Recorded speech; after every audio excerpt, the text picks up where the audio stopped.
bisa mengisi kelas dengan Zoom meeting pada kesempatan kali ini.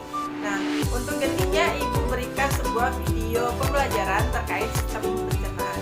Nah, sebelum kita memulai pembelajaran pada hari ini, alangkah baiknya kita berdoa terlebih dahulu. Berdoa sesuai dengan keyakinan masing-masing, dimulai.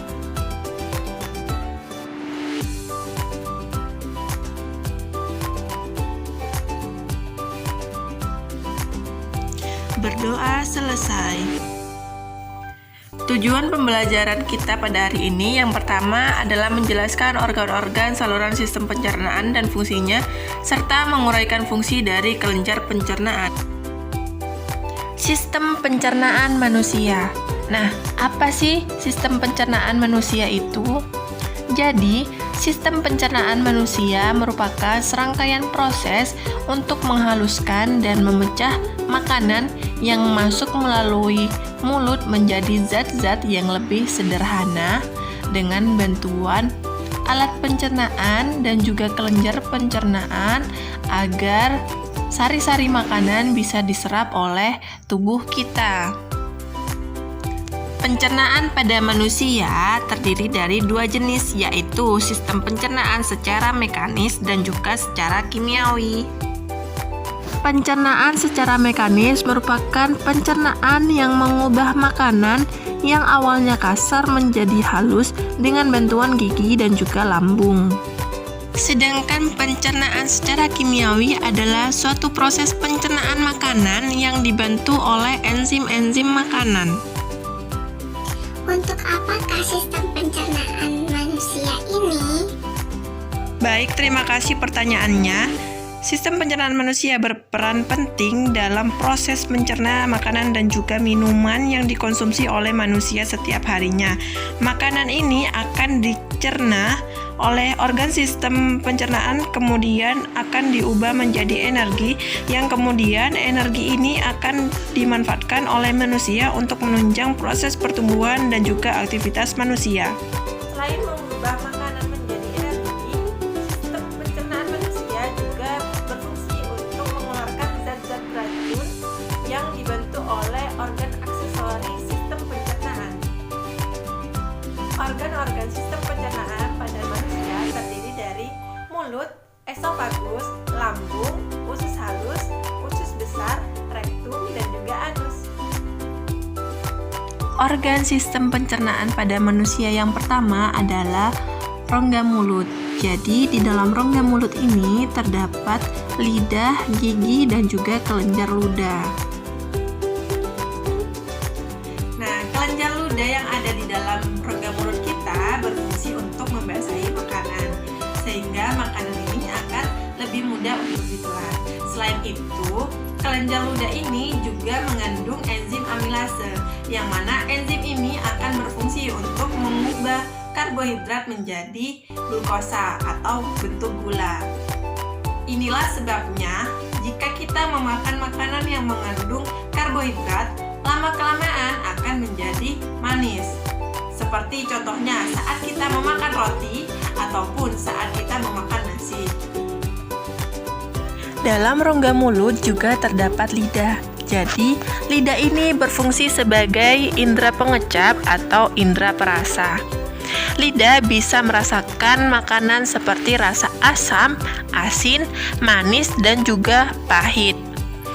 Mengapa hal ini bisa terjadi? Hal ini bisa terjadi karena di permukaan lidah terdapat sel-sel papila, dan di sel-sel papila lidah ini terdapat sel-sel saraf yang dapat meneruskan rangsangan rasa yang kita tangkap untuk dilanjutkan ke otak, sehingga kita bisa menerjemahkan rasa seperti rasa manis, asin, asam, dan juga pahit.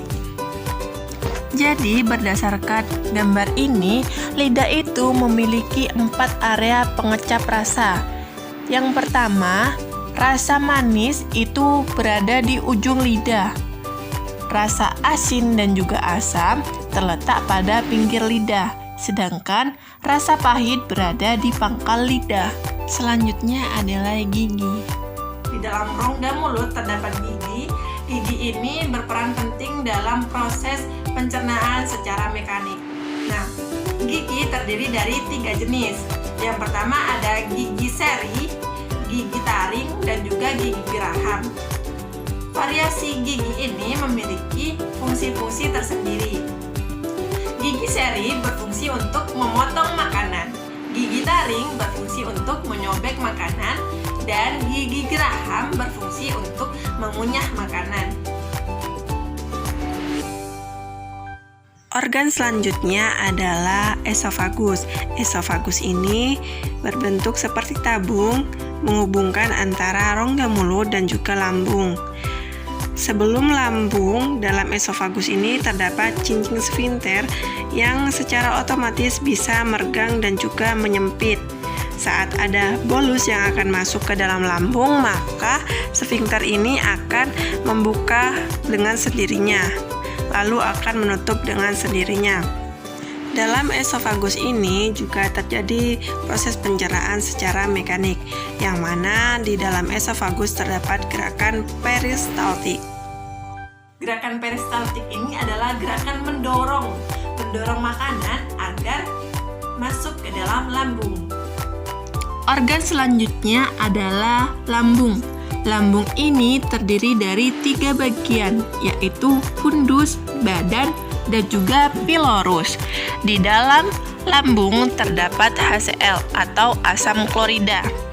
Asam klorida ini berfungsi untuk mematikan bakteri yang ada pada makanan kita.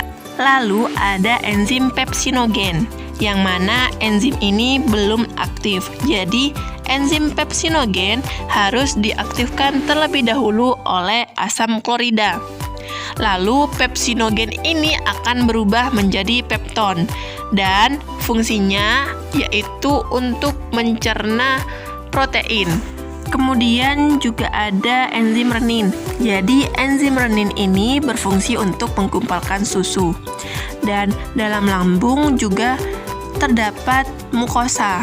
Jadi mukosa ini akan melapisi permukaan lambung agar dia itu tidak tergores atau tergesek saat melakukan gerakan peristaltik. Selanjutnya ada organ sistem pencernaan, yaitu usus halus. Jadi usus halus ini terbagi menjadi 3 bagian, yaitu duodenum, jejunum, dan juga ileum. Nah, jejunum ini adalah usus kosong. Kemudian duodenum ini adalah usus 12 jari, dan ileum adalah usus penyerapan. Dalam usus halus ini terjadi penyerapan sari-sari makanan. Dan dalam usus halus ini kita memiliki 4 jenis enzim, yaitu enzim sukrase yang berfungsi untuk mengubah glukosa menjadi fruktosa, kemudian enzim maltase yang berfungsi untuk mengubah maltosa menjadi glukosa, dan enzim laktase yang berfungsi untuk mengubah laktosa menjadi glukosa. Dan yang terakhir yaitu enzim erepsinogen, yang mana dia itu harus diaktifkan terlebih dahulu sehingga menjadi enzim erepsin. Nah, enzim erepsin ini harus mengubah pepton menjadi asam amino, dan hasil akhir dari pengubahan enzim inilah yang nantinya akan diserap sebagai sari-sari makanan. Usus halus juga memiliki aksesoris, yaitu pankreas. Nah, pankreas ini memiliki beberapa enzim, di antaranya enzim lipase, amilase, dan juga tripsin. Enzim lipase berfungsi untuk memecah lemak agar lemak menjadi partikel-partikel yang lebih kecil sehingga dia mudah untuk dicerna. Kemudian enzim amilase berfungsi untuk mengubah amilum menjadi maltosa. Dan yang terakhir yaitu tripsin berfungsi untuk mencerna protein agar berubah menjadi pepton, sehingga pepton inilah yang nantinya akan diserap oleh usus halus sebagai sari-sari makanan. Selanjutnya yaitu usus besar.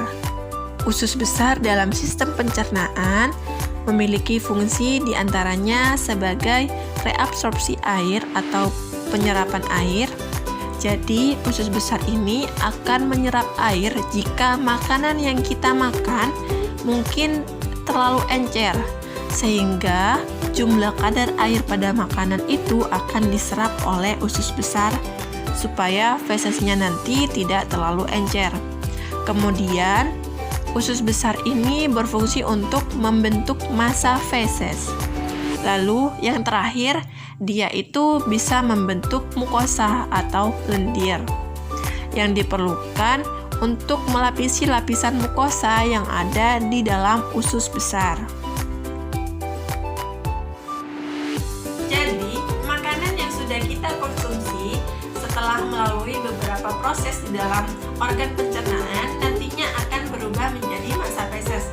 Massa feses ini nantinya akan didorong oleh otot rektum yang ada di dalam usus besar kita menuju ke anus, dan nantinya anus yang berfungsi untuk mengeluarkan feses ini.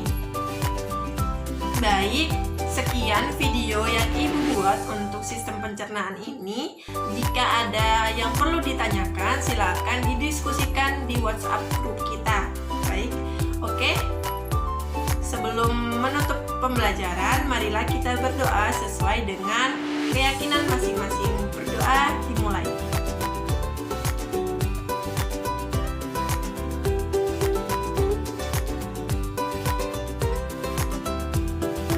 Selesai. Ibu akhiri untuk pembelajaran pada hari ini. Kurang lebihnya Ibu mohon maaf. Wassalamualaikum warahmatullahi wabarakatuh.